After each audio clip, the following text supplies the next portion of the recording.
హరి ఓం. శ్రీ గురుభ్యో నమః. శ్రీ రమణ సద్గురుదేవాయ నమః. శ్రీ రమణ భాషణలో ఈ రోజున భాషణలు 500.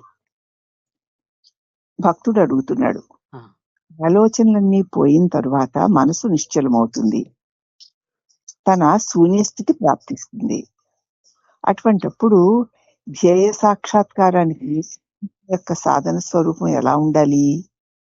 ఉదాహరణకి మామిడిని మామిడిగా చూడడం లాగా, మామిడి చెట్టుని మామిడి చెట్టులాగే చూస్తాం కదా, అలాగా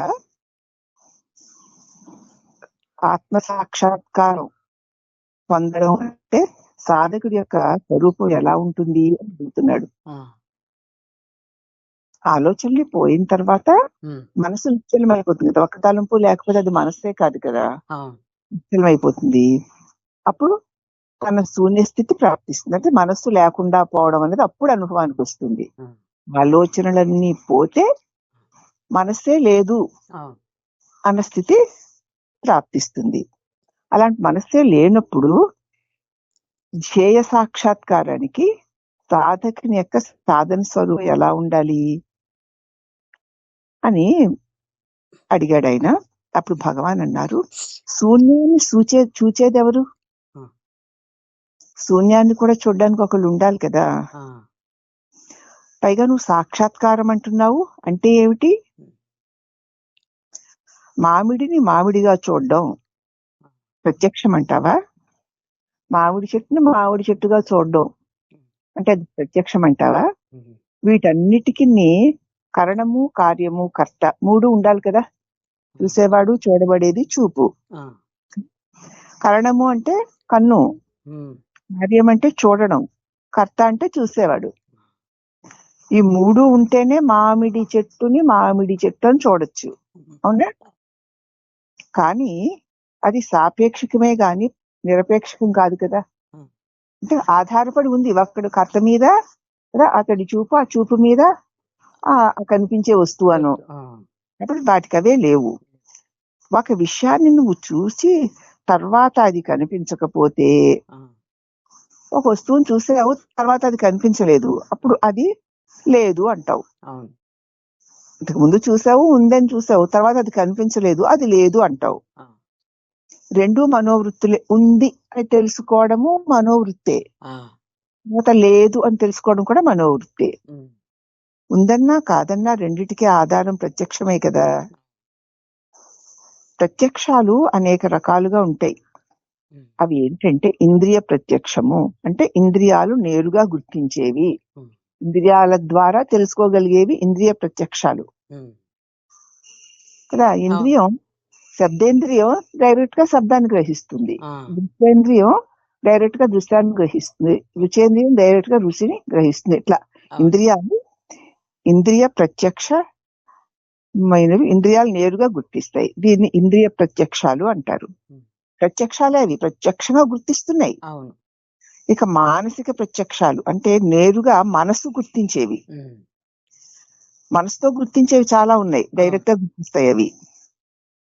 మరి సాక్షాత్ ప్రత్యక్షము అంటే తన స్వరూప అనుభవ జ్ఞానం, ఈ చివరిది బ్రహ్మస్థితిలో ఉండడం. అక్కడ చూచేవాడు, చూడబడేది, చూపు ఏమీ ఉండదు, అది తానై ఉండడం. ఇదే సత్యం. స్వరూప అనుభవం అంటే స్వరూపం ప్రత్యక్షం అవడం అనుకుంటున్నావు. స్వరూప అనుభవంలో చూసేవాడు, చూడబడేది, చూపు కూడా లేకుండా స్వరూపమే తానైపోవడం, అదే సత్యం. మొదటివి 2 సాపేక్షాలు అంటే ఇంద్రియ ప్రత్యక్షాలు, మనో ప్రత్యక్షాలు సాపేక్షాలు, ఒకదాని మీద ఒకటి ఆధారపడి ఉంటాయి కాబట్టి అవి మిథ్యలు. ఇప్పుడు మనం దేనిని మిథ్యలు అని గ్రహించవచ్చు?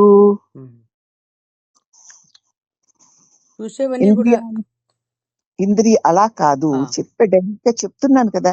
ఇంద్రియాలతో తెలియబడేవన్నీ కూడా కదా సాపేక్షాలే, వాటికి అవి ఉండలేవు. ఒకలాంటి మిగతా 2 ఉండవు. ఆ ఒకటి కూడా తనకు తాను ఉండదు. అంటే చెవి ఉంది, తనలో శబ్ద గ్రహణ శక్తి ఉంది, బయట శబ్దాన్ని అది గ్రహిస్తుంది కదా. ఈ రకంగా 3 ఒకదాని మీద ఒకటి ఆధారపడి ఉన్నాయి. అలాగే శబ్దమును గుర్తించేవాడు, గుర్తించడానికి కావలసిన పరికరము, ఇవి మూడు ఉండాలి. అది సాపేక్షికాలే ఉన్నాయి కాబట్టి ఇంద్రియ ప్రత్యక్షాలు అంటారు. తెలుసుకుంటున్నాయి కానీ అవి వాటికి అవే లేవు, త్రిపుటితో కూడి ఉన్నాయి. అలాగే మనోప్రత్యక్షాలు కూడా ఆలోచన, ఆలోచించేవాడు, ఆలోచించబడేది. మనోప్రత్యక్షాలు కూడా మరి సాపేక్షికాలి, వాటికి అవి లేవు. నీవు మనసుతో ఆలోచించాలంటే ఆలోచించేవాడు, ఆలోచన, ఆలోచించబడేది మూడు ఉండాలి కదా. ఈ మూడిట్లో ఏ ఒక్కటి లేకపోయినా క్రియ లేదు, ఆ క్రియ లేదు. అలాగే ఇంద్రియాలు కూడా అవి సాపేక్షికాలు.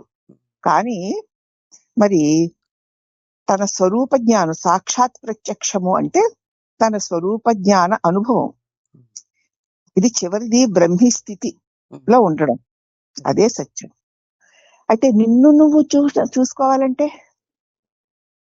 నిన్ను నువ్వు చూసుకోవాలి అంటే అక్కడ ఏమిటి? చూసేవాడు, చూడబడేది చూపు కదూ. చూడడానికి ఒక దాని మీద ఆధారపడి చూడబడేదాన్ని చూసేవాడుగా ఇక్కడ లేదు. నిన్ను నువ్వు చూసుకోవడానికి స్వయం ప్రత్యక్షం అంటే చూసేవాడు అవసరం లేదు, చూడబడేదేమో నిన్నేను, చూపేమో నీ స్వభావము. చూపు నీ స్వభావం కదూ, సూర్యుడికి కిరణం స్వభావం లాగా నిన్ను నువ్వు చూసుకోవడానికి సాపేక్షికమేమీ లేదు, స్వయం. అది చివరిది అనుభవ జ్ఞానం, స్వరూప జ్ఞానం, అదే సత్యం. మొదటి రెండు సాపేక్షికాలే కాబట్టి అవి మిథ్యలే. అప్పుడు భక్తుడు అన్నాడు, ప్రయత్నమే అక్కర్లేకుంటే స్థిరమైన మనస్సు యొక్క శూన్య స్థితిని ఆత్మస్థితి అనవచ్చునా? ఏ ప్రయత్నము అక్కర్లేకపోతే స్థిరమైన మనస్సు కదలకుండా స్థిరంగా ఉంటే ఆ శూన్యస్థితిని ఆత్మస్థితి అనవచ్చునా? ప్రయత్నం అక్కర్లేదంటున్నారు. మనసులో మరి స్థిరంగా తలంపు లేకుండా ఉంది, అది ఆత్మస్థిత అని అడిగాడు ఆయన. ఇప్పుడు మహర్షుల వారు, మనసు ఉన్నంత కాలము యత్నము ఉండవలసిందే, మనసు దానికదే శూన్యంగా ఉండదు. అన్ని వేదాంతాల్లోనూ ఈ శూన్యస్థితిని గురించి వివాదాలున్నాయి. అన్ని వేదాంత మార్గాల్లోనూ ఈ శూన్యస్థితిని గురించి విభేదాలున్నాయి. ఆత్మానుభవ దశలో ప్రత్యక్ష భావము ఏదైనా ఉందే? పోని ఆత్మానుభవాన్ని, నాకు నేనుగానే నన్ను నేనై ఉన్నాను అన్న అనుభవం ఉంది, అది ఆత్మానుభవం అంటున్నారు. ఆ దశలో ప్రత్యక్ష భావం ఏదైనా ఉంటుందా? లేదా ఆత్మానుభవం కేవలము భావనా గోచరమా, లేదా సత్యముగా గాని ఆత్మస్థితిగా గాని అనుభవ గోచరంగా ఉంటుందా అని అడిగాడు. ఆయన అడిగిన ప్రశ్నే నీకు అర్థం అవ్వలేదు. ఆత్మ అనుభవ దశలో నేనుగా నా స్వరూపమందు రెండోది లేకుండా ఉన్న స్థితిలో ప్రత్యక్షమైన భావం ఏదైనా ఉంటుందా? తనకు తానే తెలుసుకునేటువంటి అక్కడ ఏదైనా ఒకడు నన్ను నేనే తెలుసుకుంటున్నాను అనే భావం ఉంటుందా? లేకపోతే ఆత్మానుభవము కేవలము భావనా గోచరమా? కనీసం భావనకి గోచరిస్తుందా ఆత్మ? లేకపోతే సత్యముగా గాని ఆత్మస్థితిగా గాని అనుభవానికి వస్తుందా? సత్యంగా గాని ఆత్మస్థితిగా గాని గోచరం అవుతుందా? ఆత్మానుభవం భావానికి గోచరం అవుతుందా? ఆత్మానుభవంలో తన్ను తాను చూసుకుంటూ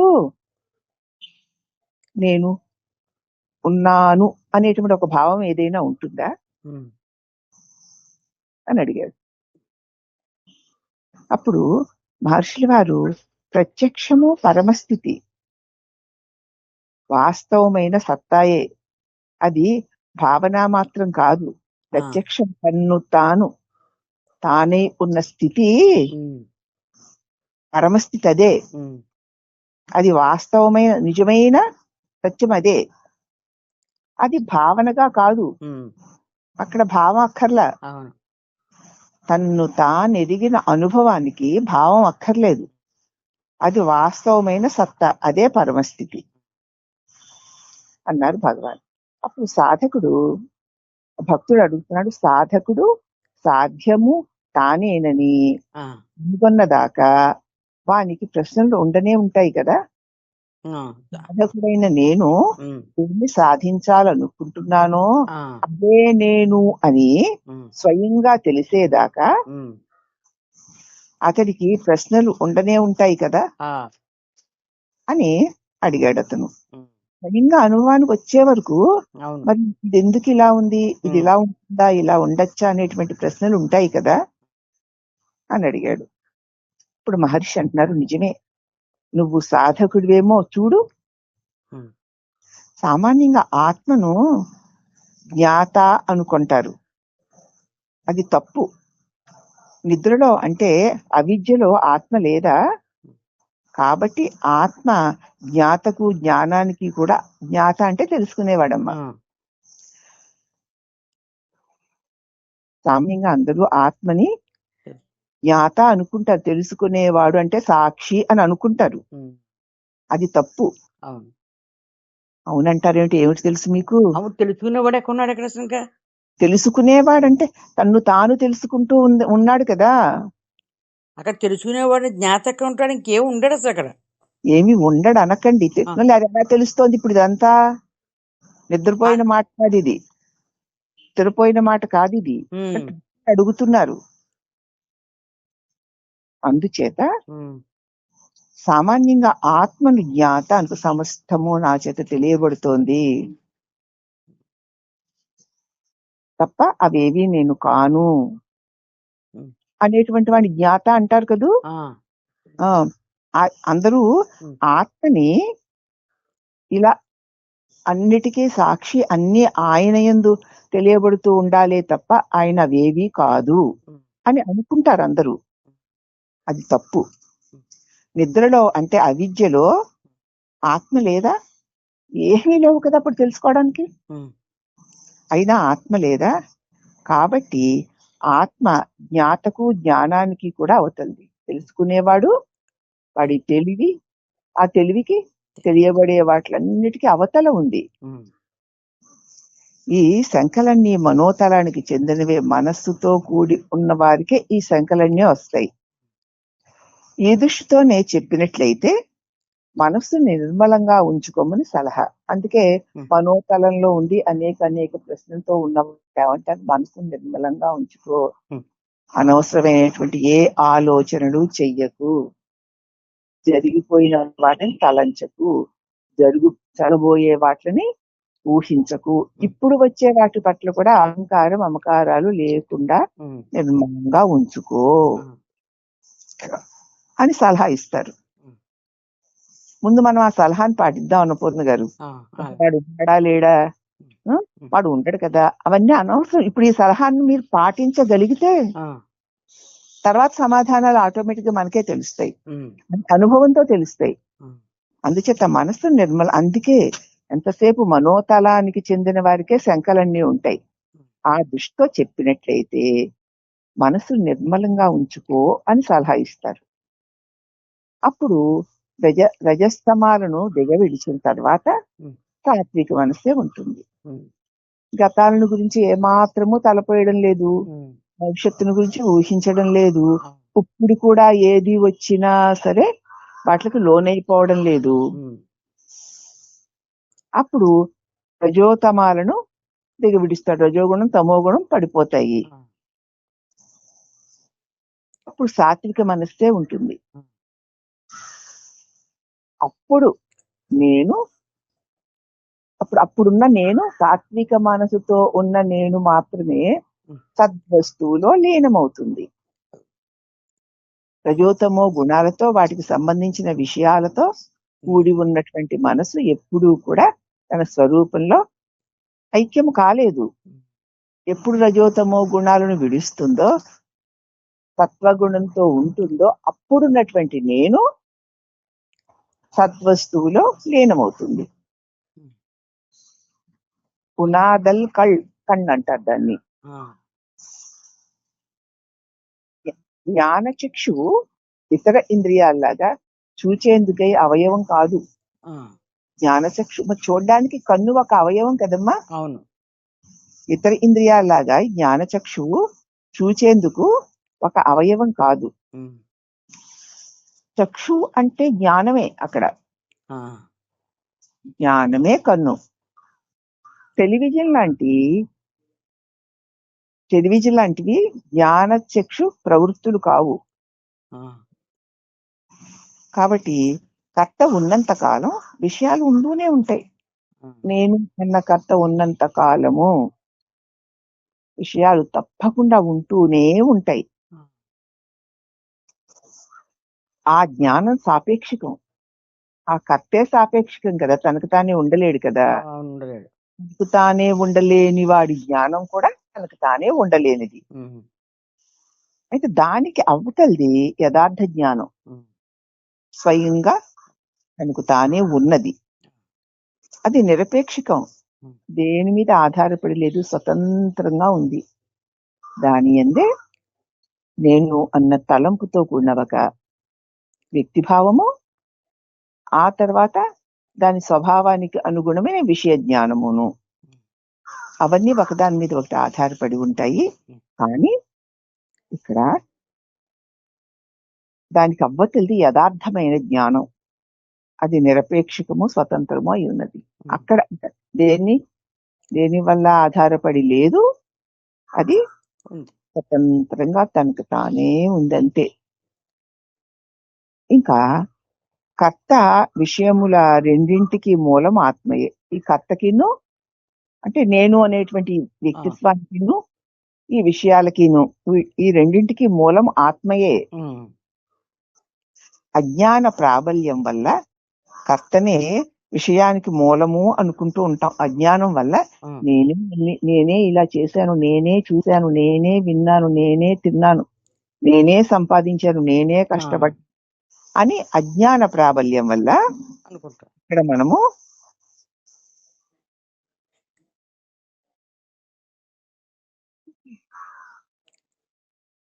కర్తయే విషయానికి మూలము అనుకుంటాం. ఇప్పుడు మనం ఏ చేసి నేనేనండి అంటావుగా. కర్తయే తెలుసుకునేవాడు. వాడు త్రిపుటిలో ఒక భాగమే. తెలుసుకునేవాడు, తెలియబడేది తెలివి, త్రిపుటిలో భాగమే కదా అతడు. కాబట్టి ఆ మూడు ఒకదానిని విడిచి మరొకటి ఉండవు. కనుక కర్తయను జ్ఞాతయను అతడు పరమసత్యం కాదు. కర్త అంటావో జ్ఞాత అంటావో, కర్తన్న జ్ఞాతన్న తెలుసుకునేవాడేవాడు అంటావో, అతడు పరమసత్యం కాదు. నేను తెలుసుకుంటున్నాను అంటే అది పరమసత్యం కాదు. తెలుసుకునేవాడంటూ ప్రత్యేకంగా లేకుండానే అన్నిటినీ ప్రకాశింపచేసేదే పరమసత్యం. కర్త విషయాలకు అతీతమై ఉన్నది సత్యము. ఆత్మజ్ఞానం సిద్ధించాక అప్పుడు ఇంక ఏ శంకలకి తాము ఉండదు. స్వరూప జ్ఞానం, కర్త లేనటువంటి తనకు తానే ఉన్నటువంటి ఆ స్వరూప జ్ఞానం సిద్ధించాక ఏ శంకలు అక్కడ ఉండనే ఉండవు. బిభ్యతే హృదయ గ్రంథి ఛిద్యంతే సర్వ సంశయాః. హృదయ గ్రంథి తెగిపోయింది. చైతన్యమైనటువంటి ఆత్మస్వరూపానికిను జడమైన దేహానికి మధ్య నేను అనే వ్యక్తి భావంతో కూడినటువంటి ఆ ముడి విడిపోయింది. అప్పుడు సంశయాలు నశించిపోతాయి. నేనుగాడు పోయాడు. ప్రత్యక్షం అంటే అది. అప్పుడు ఏం మిగిలింది? తెలివే మిగిలింది అంతే. నేనే మిగిలాను. నేను అనుకునేది కాదది, నువ్వు అనుకునేది కాదది. అవిద్యా నాశనమే ఆత్మసిద్ధి. ఏది నేనో అది నేను అనుకునే భావన పోయింది, అదే అవిద్యా నాశనం. భావన పోయిన తర్వాత ఏది ఉందో అదే ఆత్మసిద్ధి. ఆత్మసిద్ధి అనే మాట కూడా చెప్పాలి గనక ఔపచారికమే. ఆ, ఆత్మలబ్ధి అనేది అజ్ఞాన నిర్మూలానికి పెట్టిన శుభనామం. ఉమ్, నీకు అజ్ఞానం పోవడం కోసం ఆత్మలబ్ధి అని చెప్తాం, ఉమ్, కానీ ఆత్మ ఎప్పుడూ లభించే ఉంది. ఉమ్, అది నాకు లేదు అనుకుంటున్న వాడి కోసం ఆత్మలబ్ధి అంటే ఈ అనుకునేవాడు లేకపోవడమే అని దానికి ఆత్మలబ్ధి అని పేరు పెట్టాం, అంతేగాని ఆత్మ లభించే ఉంది. కాబట్టి ఆత్మలబ్ధి అనేది అజ్ఞాన నిర్మూలానికి పెట్టిన శుభనామం అన్నారు భగవాను. ఉమ్, అంటే ఇప్పుడు ఆ ప్రశ్నించిన ఆయన ఏమని అడుగుతున్నాడు? ఆలోచనలన్నీ పోయిన తర్వాత మనసు నిశ్చలమవుతుంది, ఉమ్, తన శూన్యస్థితి ప్రాప్తిస్తుంది, మనసు లేదు అన్న స్థితి వస్తుంది. అటువంటప్పుడు జయ సాక్షాత్కారానికి సాధకునికి ఒక స్వరూపం ఏదైనా ఉంటుందా? మనసు ఒక ఆలోచన కూడా చేయనప్పుడు అప్పుడు ఏది ఉందో అది తెలియడానికి సాధకుడికి సాధకుడి స్వరూపం ఎలా ఉంటుంది అని అడిగాడు మనసు పోయాక. దానికి సమాధానంగా ఈ బోధంతా చెప్పుకుంటూ వచ్చారు స్వామి. ఎలా మనసు నిశ్చలం అయిపోయింది, ఒక్కతనం కూడా లేదు. అప్పుడు సాధకుడికి ఆ సాధన స్వరూపం ఎలా ఉండాలి, ఎలా ఉంటే నేను నా సద్వస్తువుని పొందినట్లుగా నాకు తెలుస్తుంది అని అతని ప్రశ్న అన్నమాట. అంతా పోయాక శూన్యం ఉందంటే ఆ శూన్యాన్ని చూడ్డానికి కూడా ఎవరున్నారో ఆయన నేనున్నారని అనరు. ఆయన ఉన్నారు అనే నువ్వు అది కాదు. ఆయన అనరు, నువ్వు అనుకోక్కర్లేదు. అదే ఆత్మస్థితి, అదే ఆత్మసిద్ధి అని ఈ సందేశం వల్ల మనకి అందిందనమాట. నాకైతే అది అందింది, దాన్ని తెలియజేస్తున్నానమ్మా. హరి ఓం నమః.